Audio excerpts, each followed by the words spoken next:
Mais uma vez a gente se encontra aqui nessa aula de revisão, a aula de revisão do capítulo 3, que vai fechar o volume 2 da coleção Conexões Científicas, o nosso módulo intermediário. Muito bem, se você chegou até aqui, eu imagino que hoje a sua visão sobre nanociência e nanotecnologia já tenha mudado bastante. E agora você vai entender, por meio desse capítulo, luz, cor e fenômenos quânticos, como que a luz se comporta de maneira diferente, ou melhor dizendo, como que ela revela propriedades nos nossos materiais devido à interação da luz com essas partículas tão pequenininhas que você vai aprender agora, né?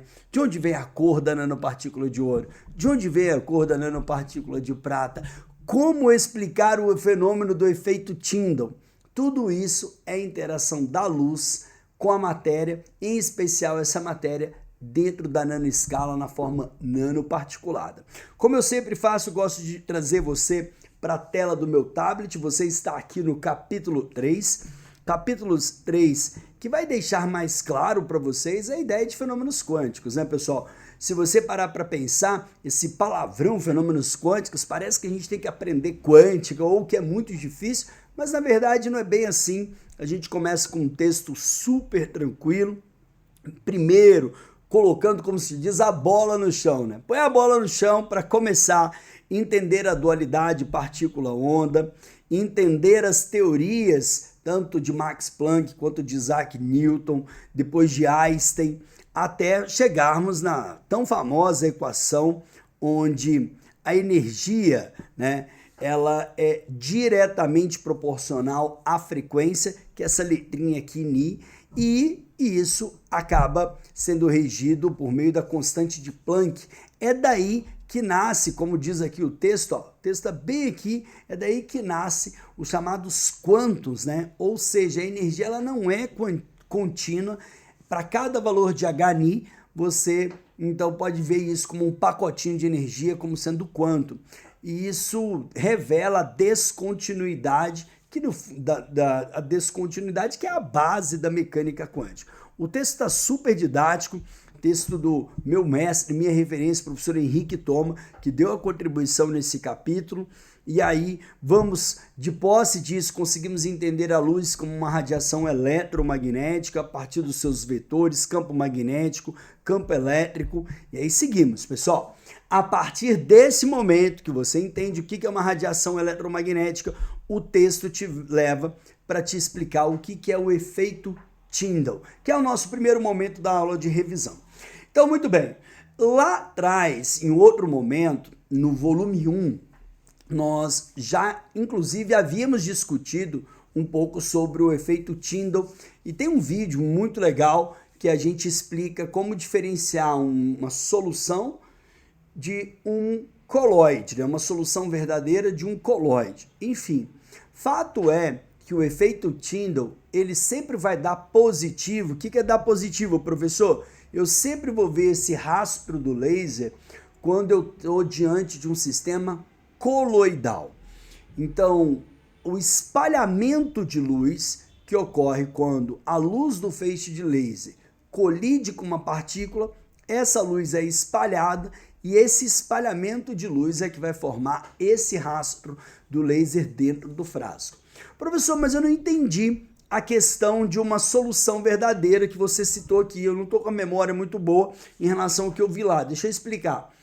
Tanto um coloide quanto uma solução, eles são homogêneos. Então, dentro desse frasco, você não sabe se ali tem nanopartícula ou não tem nanopartícula. Mas quando você faz o teste do efeito Tyndall e vê o rastro do laser, você prova que ali dentro tem nanopartículas, porque a nanopartícula é um exemplo de sistema coloidal.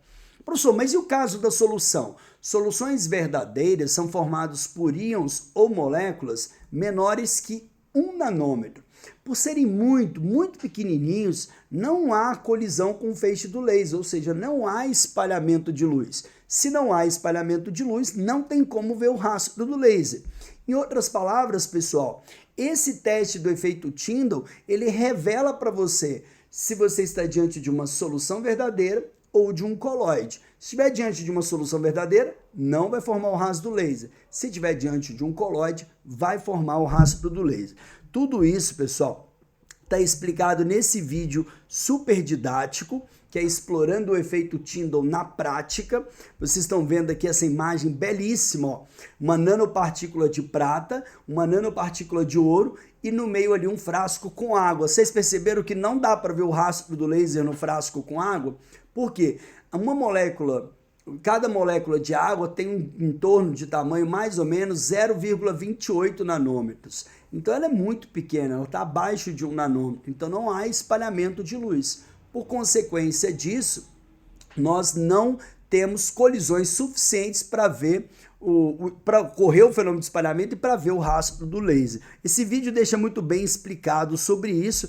Inclusive, né, eu te convido a você fazer esse Nanolab de número 3. Você pode construir aqui 10 tipos de sistemas. Se você não tiver, você pode mudar um ou outro, mas água pura, água com cloreto de sódio, água com glicose, que é aquele sachêzinho de açúcar mesmo, água e areia, água e óleo e detergente, água com leite. Nesse número 7 aqui, pessoal, água com leite, faz o seguinte, pega um frasco com água e coloca 1, 2 gotinhas de leite só. Você vai ver o efeito Tyndall maravilhoso. O aerosol, que é o desodorante, água com carvão e se você tiver nanopartículas magnéticas. A partir disso, você vai organizar isso em frascos numerados e você com o laser vai fazer o teste do efeito Tyndall, provando aí se vê ou não vê o rastro do laser, classificando isso como solução, coloide, suspensão.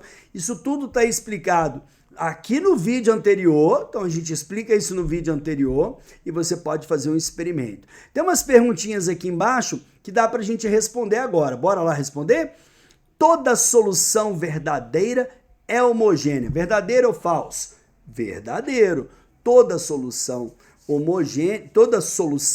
é homogênea, tá bom? Então, essa afirmativa é verdadeira. Se não for solução, professor, e se não for homogêneo? Se não for homogêneo, não é solução. Você está falando de uma suspensão. Suspensão, lembre-se, agite antes de usar. Isso é uma suspensão. Todos os 3 tipos de sistemas estudados representam uma mistura. Verdade. Solução, coloide e suspensão são uma mistura, ou seja, formado por 2 ou mais sistemas, né? Vamos colocar assim. Ficar explicando muito que é mistura, pelo amor de Deus, todo mundo sabe. Observa-se o efeito Tyndall em uma suspensão. Como você vai ver lá no vídeo, nós temos lá no vídeo o momento em que coloca um frasco com água e areia. E a gente observa o rastro do laser. Mas eu não preciso do efeito Tyndall para enxergar uma suspensão. Por quê? Porque a suspensão eu enxergo com os meus próprios olhos. Então, toda vez que eu estou diante de uma suspensão, eu estou diante de um sistema heterogêneo. Então, eu observo o efeito Tyndall? Verdadeiro, eu observo, apesar de eu não precisar. As partículas em um sistema coloidal não precipitam sobre a ação da gravidade. Se elas estiverem preparadas bonitinhas, elas não vão precipitar mesmo, porque elas são bem pequenininhas. Então, por exemplo, naqueles meus frascos do vídeo, nanopartículas de ouro, nanopartícula de prata, tá anos e anos comigo, nunca precipitaram. Por quê? Porque elas são extremamente estáveis naquele meio. Toda suspensão apresenta sempre 2 fases. Verdadeiro. Verdadeiro. Toda suspensão é uma mistura heterogênea. Não há efeito Tyndall em uma solução porque ela não é uma mistura. Mentira. Não há efeito Tyndall porque os íons e moléculas que estão ali são menores que 1 nanômetro, portanto não há espalhamento de luz. Ela é uma mistura, mas não tem nada a ver uma coisa com a outra. E para finalizar, todo coloide é uma mistura e nem sempre precisa ser líquido esse tipo de sistema. Verdade, todo coloide é uma mistura e há sistemas coloidais que não precisam ser esses que foram mostrados no vídeo, como por exemplo, uma pedra pume é um sistema coloidal. Quando você tem uma fogueira, as partículas de fuligem no ar, aquilo seria um sistema coloidal sólido, gás, enfim. Pesquise melhor sobre isso para eu não ficar aqui gastando muito tempo tentando te explicar o que é coloide e confundir mais a sua cabeça. E aí, pessoal, chegamos na sessão LED Science. Toda vez que você chega nessa sessão, você vai estar diante de um conteúdo um pouco mais aprofundado, tudo bem? Então aqui é para você ler com calma, a gente separa, ó, você vê que a cor do livro mudou, a gente vai te explicar aqui a técnica de DLS, sigla em inglês para espalhamento dinâmico de luz. É um equipamento muito utilizado para quem estuda nanomateriais, para quem estuda nanopartículas. Então, você coloca ali a sua amostra dentro desse frasquinho aqui e um laser analisa essa amostra, chega ao detector, te revelando esse resultado que está aqui na tela. Esse resultado aqui na tela nós chamamos isso de histograma ou curva gaussiana de distribuição de tamanhos. Observe que aqui nesse resultado em específico, as nanopartículas possuem diâmetros maiores que 50 nanômetros e menores que 90 nanômetros, com o diâmetro médio ali em torno de 67 nanômetros, 65 nanômetros mais ou menos, tudo bem? Então, esse equipamento aqui, o DLS, está aqui em cima ó, o nome da técnica, espalhamento dinâmico de luz, ele vai medir o diâmetro médio das nanopartículas, tudo bem? Existe um outro equipamento que a gente aborda nessa curiosidade aqui, ó, que é o DLS, que identifica ou mapeia o potencial zeta. E o potencial zeta, ele mostra o quão estável é aquele seu sistema coloidal. Lembra que eu falei que os meus frascos estão há anos e anos comigo e as nanopartículas não sedimentam, não se depositam no fundo? Por quê? Porque elas possuem um potencial zeta muito alto, né? Muito alto, tanto positivo quanto negativo, não importa, mas um potencial zeta, nesse caso, muito alto, o suficiente para manter as partículas afastadas uma das outras. Isso é interessante. Se tem uma carga em cima dessas nanopartículas que impedem elas de se agregarem, elas não vão aumentar de tamanho. Elas não aumentando de tamanho, pessoal, então eu conseguiria o quê? Eu conseguiria mantê-las naquele evitar a agregação, essa é a melhor expressão. Eu evito a agregação das nanopartículas, é isso que está dizendo esse texto aqui. Muito bem. E o LED Science continua, vai te explicar sobre região do visível, vai te explicar sobre lei de Bragg, que é a difração de raio-x, tem vários conteúdos que a gente aborda aqui dentro.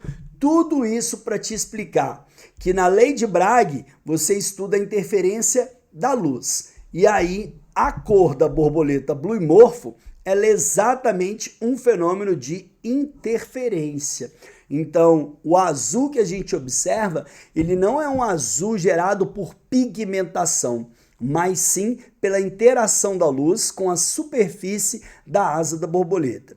Superfície essa que, vista aqui ao microscópio, possui essas escamas micrométricas. Dando um zoom, nós vamos chegar a essas calhas ou lamelas nanométricas. Olha ali a borda, né? O tamanho dessas calhas está dentro da dimensão nanométrica. Então, o que acontece?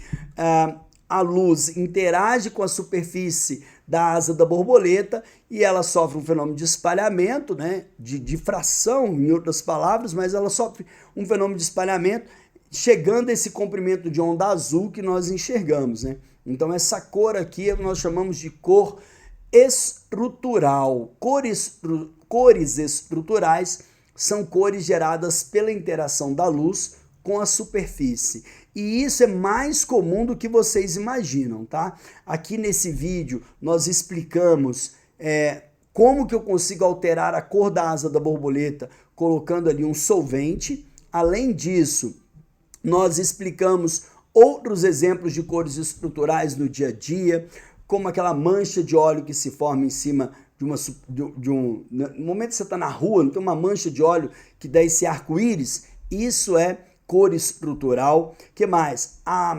As cores da asa do pavão é um exemplo de cor estrutural, do colibri, né, do beija-flor, as cores na superfície de um CD, de algumas espécies de besouros. Então, pessoal, existe uma diferença entre cor pigmentada e cor estrutural.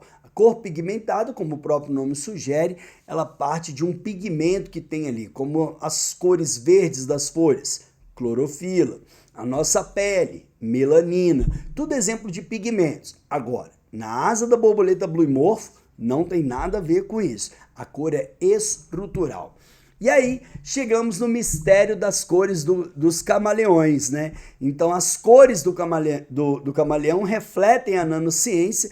Em um artigo publicado em 2015, descobriram que debaixo da pele do camaleão tem ali células nanocristais, né? Dentro das células iridófilas, dentro dessas células. E esses nanocristais, quando estão mais próximos, ou seja, o camaleão está num estado mais relaxado, você vai ter o comprimento de onda verde, aí ele se camufla. Agora, quando ele está no estado excitado, ele vai brigar com algum outro macho por território, ele aumenta o espaçamento entre esses nanocristais, refletindo várias cores. Então, a mudança de cor no camaleão tem mais a ver com a nanociência do que com a biologia ou com a física, como se acreditava ao longo de muito tempo. Então, são mais um exemplo aí de cor estrutural. Eu amo esse exemplo do camaleão. E para fechar o capítulo 3 do volume 2, tudo isso, a nossa preocupação em te explicar luz, cor, fenômenos quânticos, o que é a luz, o que é a radiação eletromagnética, tudo isso é para a gente te trazer um conteúdo de alto nível agora no momento em que a gente fala como é a cor de uma nanopartícula de ouro, como é a cor de uma nanopartícula de prata. Por quê, professor? Porque no mundo nano, o ouro não é dourado. A nanopartícula de ouro é vermelha. Então, uma dispersão coloidal de nanopartículas de ouro, ela possui coloração vermelha. Pode ser roxo, pode ser azul, depende do tamanho, como vocês estão vendo aqui nessa imagem. Entendeu? Já as nanopartículas de prata, mesma coisa. Podem ser amarelas ou levemente rosa, dependendo do tamanho. Então, essa mudança de cor que depende do tamanho, e isso ocorre nessas nanopartículas metálicas, nanopartículas de ouro e nanopartículas de prata são nanopartículas metálicas, é porque a luz interage com a superfície dessas nanopartículas de uma maneira muito especial. E a gente veio te explicar isso. Olha que conteúdo rico, pessoal. Nós te explicamos isso nesse diagrama, nessa imagem, a origem da cor das nanopartículas metálicas. Ouro e prata, por serem metais, são ricos em elétrons na sua superfície. Então, a luz, como uma radiação eletromagnética, o que acontece? O campo elétrico da luz faz esses elétrons se movimentarem para cima e para baixo, criando o que nós chamamos de plasmons. Os plasmons são justamente esse movimento da nuvem eletrônica à medida em que a luz está interagindo com essas nanopartículas. Então, o que acontece? Nós vamos ter uma radiação incidente, essa radiação incidente leva à formação dos plasmons e uma parte dessa radiação é absorvida e outra parte é refletida. E é exatamente nessa reflexão que nasce a cor. A gente não vai entrar muito em detalhes aqui, do ponto de vista da técnica que existem nos laboratórios, mas essa roda de cores aqui vai deixar bem didático a minha explicação. Se você for num equipamento, um laboratório, ele se chama equipamento UV-Vis, ou espectrofotômetro UV-Vis.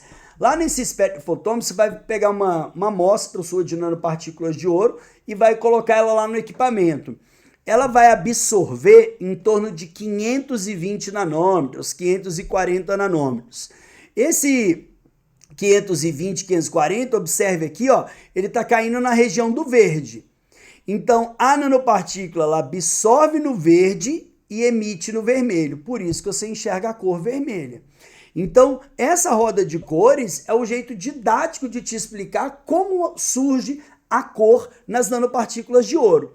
Elas absorvem na região do verde e emitem no vermelho. Por isso que você vê a coloração vermelha. Quando você mexe no tamanho delas, elas vão absorver em outra região e vai emitir em uma nova região, mudando aí de violeta para azul.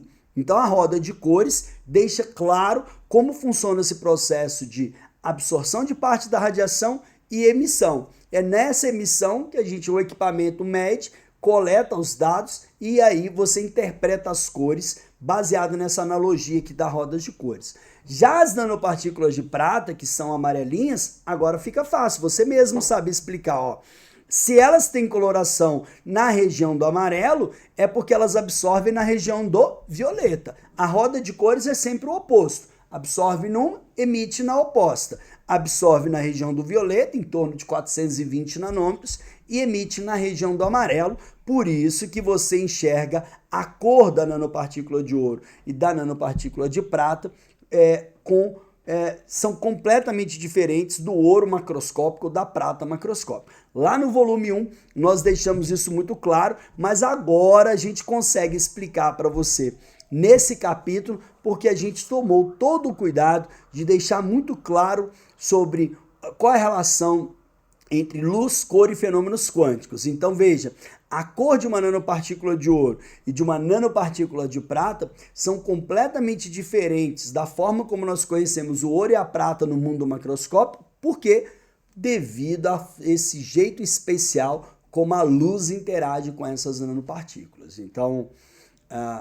olha a preocupação que nós tivemos na construção desse conteúdo para não simplesmente sair por aí falando assim, ó, o ouro nanométrico é vermelho e a prata nanométrica é amarela. Pronto, se vira por aí e você aceita essa verdade. Não, é que a gente vem te explicar claramente para você como a cor é observada ou pode ser interpretada numa nanopartícula metálica, seja ela ouro ou prata, tudo bem?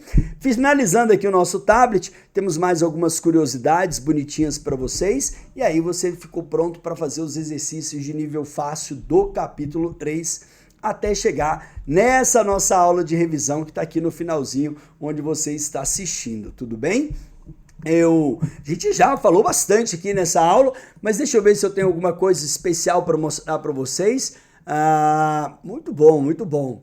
Então, deixa eu só traduzir para vocês aqui um pouquinho mais de conteúdo nos nossos slides, né? Esse capítulo deixa muito claro as interações entre luz e a matéria, como que a luz se comporta. Explicamos as cores plasmônicas, as cores estruturais. Cores plasmônicas são o nome dado às cores das nanopartículas de ouro e prata, e as cores estruturais é o da borboleta blue morfo. Então são cores geradas, as cores estruturais são cores geradas sem pigmentos. Então a partir daí você começa a entender melhor esses fenômenos, não esquecendo das definições da luz como radiação eletromagnética, né? Então é muito importante você dominar esse assunto e a partir disso, quando você domina o que é a luz como a radiação eletromagnética, fica mais fácil você entender fenômenos como refração, reflexão, espalhamento de luz, que é o efeito Tyndall, ou até a interferência, que são as cores que surgem nas bolhas de sabão, que é quando a radiação interage com a superfície da bolha e ela é espalhada em diversas direções, sofrendo o fenômeno de interferência e gerando aquelas múltiplas cores. Então, 4 formas diferentes de como a luz interage com a matéria: refração, reflexão, espalhamento e interferência, tudo bem? Então a cor pigmentada, que por exemplo, por que uma camiseta é vermelha, né? Então uma parte dessa radiação é absorvida, exceto o vermelho que é refletido e chega aos olhos do observador, por isso que nós enxergamos a cor de uma camiseta vermelha. Agora, o disco de Newton, ou ali as cores RGB, os pares complementares, foi o que nós usamos para explicar as cores nas nanopartículas plasmônicas.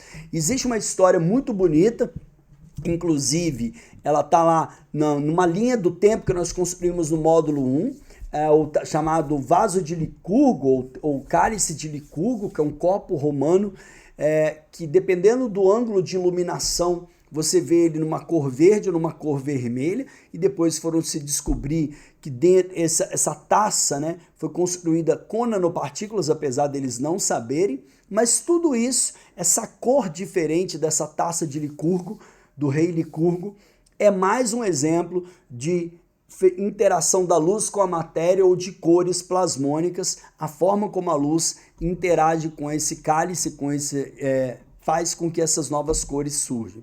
E aí, pessoal, agora fica muito claro essa sintonia fina, né, que você pode controlar a cor de um nanomaterial a partir do seu tamanho. Lógico que aqui nós estamos vendo o exemplo da nanopartícula de ouro e da nanopartícula de prata numa forma mais estilizada, né? Uma forma com cores bem bonitas, mas a gente já explicou isso bonitinho.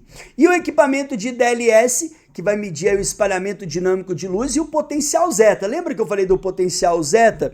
Aqui embaixo deixa claro, ó, quando você está abaixo de menos 30 milivolts ou acima de mais 30 milivolts, você está na região de estabilidade. Por isso que as minhas nanopartículas elas estão anos e anos comigo e elas não sedimentam, né? Não se depositam no fundo. Porque se eu for medir o potencial zeta delas, eles vão, no caso da minha nanopartícula de ouro e da de prata, são potenciais negativos, tá? Então, estão abaixo de menos 30 milivolts, tá? A saber, se você tiver entre menos 30 e mais 30, você está numa zona de instabilidade. Ou seja, as cargas em cima da superfície das partículas, elas não são tão grandes, fazendo com que em algum momento elas possam se agregar umas às outras. A partir do momento que eu tenho um fenômeno de agregação, eu tenho um fenômeno de aumento de tamanho. Se eu aumento de tamanho, eu favoreço a sedimentação, gera um fenômeno de instabilidade, e aí eu vou ter essas nanopartículas se depositando no fundo, tudo bem?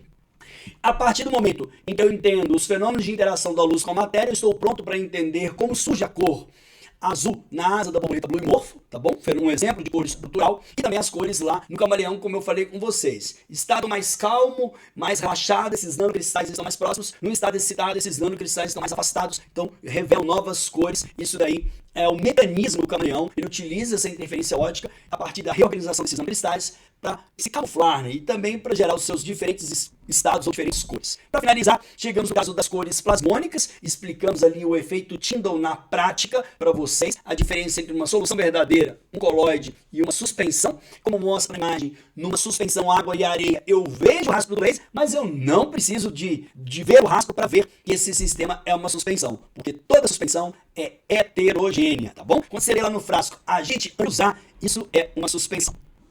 E aí tem todos os resultados lá para vocês fazerem até a gente finalizar esse conteúdo explicando as cores nas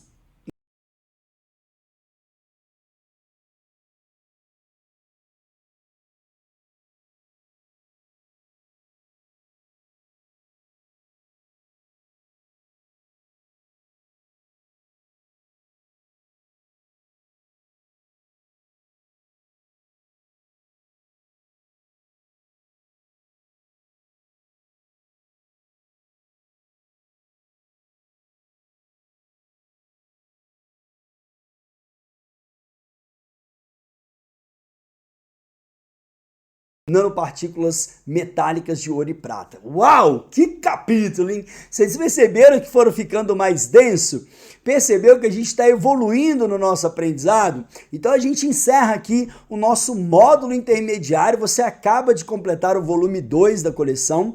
E no volume 3, que é o nosso módulo avançado, você vai descobrir cada tipo de nanomaterial que nós selecionamos para você, quais são as propriedades deles, quais são as aplicações. Então, no módulo avançado, seu aprendizado vai chegar num outro nível e eu te encontro lá no volume 3. Tem muito conteúdo, eu espero que você esteja curtindo demais o nosso livro e agora você está pronto para fazer os exercícios de nível avançado, depois o simulado e a gente se encontra logo ali na frente. Um abraço!